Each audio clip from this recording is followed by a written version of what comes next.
আমাদের আজকের recipe white sauce chicken pasta. এর জন্য সেদ্ধ করা পাস্তা এবং গ্রেট করে রাখা কিছু সবজি আর রসুন কুচি, লঙ্কা, পেঁয়াজ ইত্যাদি আমি কুচিয়ে রেখেছিলাম। এছাড়া চিকেন স্টক রেডি করে রেখেছি।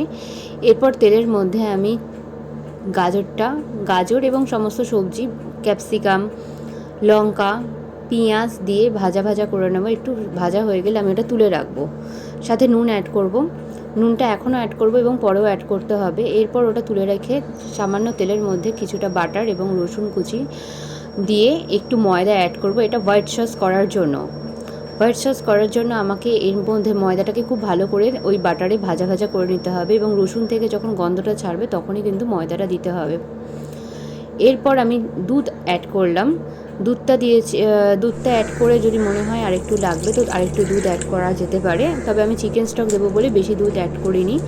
এরপর চিকেন স্টক দিয়ে নাড়াচাড়া করে চিকেন পিসেস এবং আগে থেকে ভেজে রাখা যে সবজিগুলো ছিল সেগুলো আমি অ্যাড করে দিয়েছি।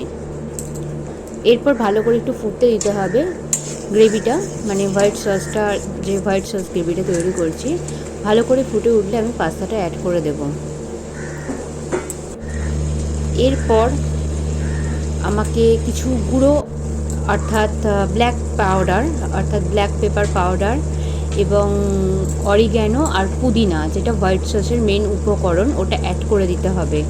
ওটা অ্যাড করে একটু ভালো করে নাড়াচাড়া করে নামিয়ে নিলেই একটু 1-2 মিনিট নাড়াচাড়া করে নামিয়ে নিলেই ready white sauce chicken pasta.